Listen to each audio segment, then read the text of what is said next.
Sawa kidogo. Kidogo nini? Bana imeanza. Leta. Oh. Guys, the coach is here. Like I said, you don't have much time. Please restrict your questions to the preparations for the two upcoming games. First question. Well, just before we start, please, I don't want to questions about Austin and Net. I'm tired. Let me just focus on the players that's here. Okay? That's a question for another day and for another time. Thanks. Okay, first question. Yes, please. Hello, coach, and congrats on your journey so far, being our coach. And my question is based on the player selection. How hard or how easy has it been for you selecting the players for these qualifiers, despite us being out of contention, as in balancing the foreign players and the local players? Good afternoon, everyone.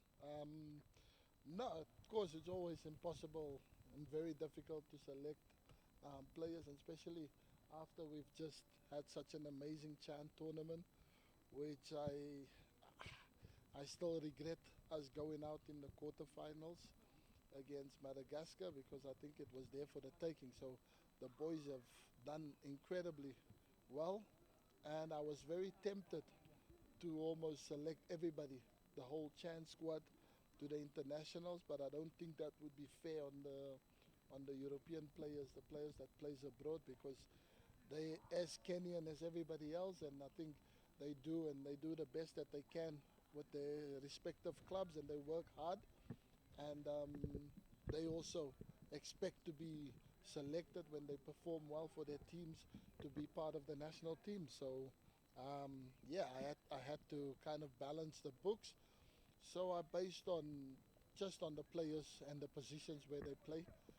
And unfortunately, we were kind of hampered with quite a few late injuries from some of the important players. Jonah Olunga, he played, but I spoke with the club representatives at St. Mirren and to the player himself. So he was playing with injections and just until the break, and then so that he can do his rehab properly. So I don't want to be spiteful to the player because yeah, his club career is also very important.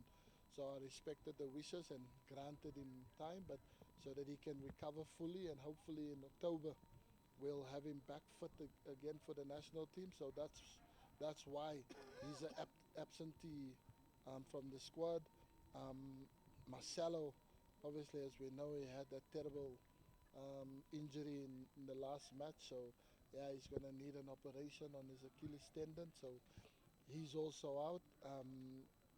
And Amos Nondi, exact same injury as Marcelo, also an operation on his Achilles tendon. So yeah, then you kind of restricted when you have, and then Jonathan Okumo, we know he had the ligament ruptured for his club at Reims in France. So he's also another important player that we're missing out now.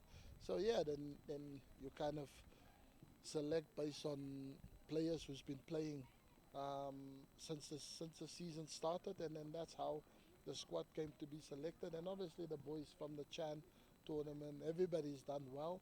So it's kind of unfair to say the ones who's here was the best ones and the ones who's not here. It's just because some of the positions that you have in the team clashes with some of the international players. So you have to make the tough decisions, and those are the reasons why you see the players that's here part and parcel. But I'm proud of everyone, and the players that's been excluded, they are still part and parcel of the team, and they just need to go back and play for their clubs. And then when the time comes, if they do well for their clubs, the door is always open to the national team. Coach, you've selected Jobo Chinga from Real Sociedad. Wanted to find out what intrigued you about the player, and of course, there's also another player has been kept in Spain. Did you think of calling him? And we've seen there are other players, Kenyan players who could play for Kenya. For example, Tyler Onyango, who plays for Everton, is on the bench for I think the second game of the season. Have you considered those players? And Yeah. did you get time to see whether there are other more players who you could add? Yeah, obviously, like I still keep a very close eye on La Liga, the Spanish league, and the championship because obviously I have still ex-teammates of mine that's coaches now in the La Liga. So yeah, so obviously all the Kenyan players or the players that can be available for the national team, we try and monitor and see how they do in the progress. And obviously, Job is a player that I've watched pretty close because Real Sociedad second team, they're very good. They're a strong side and they play in a tough competition. And then also Celta Vigo as well. But Kibet hasn't really started yet and he's a young player, so I don't want to just throw the boy in there.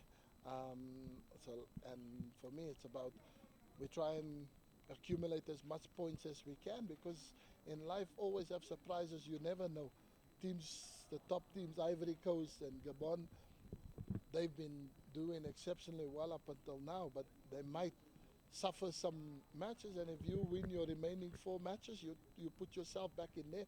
So I had to pick the strongest squad that we can, and obviously Job, he's been playing regularly and he scored on his last game as well. So yeah, so he was a player that's interested and he plays on the wing. So it's an area where we could do with top quality players playing in that position, speed, ability, goal scoring threat as well. So yeah, so it was just a matter of time that I was going to call him up, when the time was right, and the time is right now. And then Tyler Onyango is a player also that we reached out.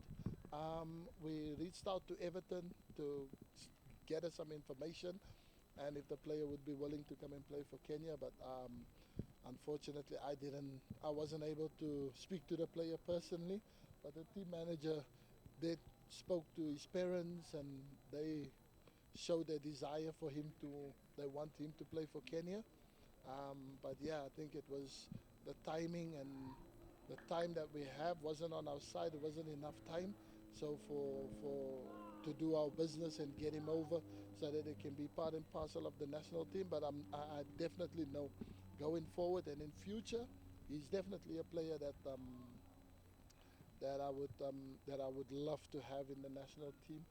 Zach Viner, I spoke personally to Zach, and then obviously with the championship and the Premier League just starting, he just felt that it was a little bit too early because of all the accumulation games already in such a short space of time. So he didn't want to kind of put himself in a situation where he goes back because he's on his last year of contract. So the player is also fighting to get a new contract for his club. So yeah, you have to respect that. And like I said, I've been in their situation. So I try to understand from players and the national point of view. So I'm always on the side of the player because you want happy players to come and play for the national team because once they step on that field, you get the best performance out of them instead of forcing them the issue. So yeah, so we reached an agreement and he's definitely wanting to come and play for the national team. And so all in due time, I think in the near future, might be the next upcoming games, we might see him here. But he's excited and he's willing to come and play for the national team. So that's amazing because it makes our team selection only stronger, and you have top quality players playing in major leagues that's willing to come and play for the national team. So yeah, so looking forward to that. So we've done our homework on the players that we wanted. Coach, talking about the strongest squad, one of our players, I mean, who featured for Chan in the 2 games, performed well, scored 2 goals. That is Austine Odhiambo. Can somebody ask me another question, please? Hero?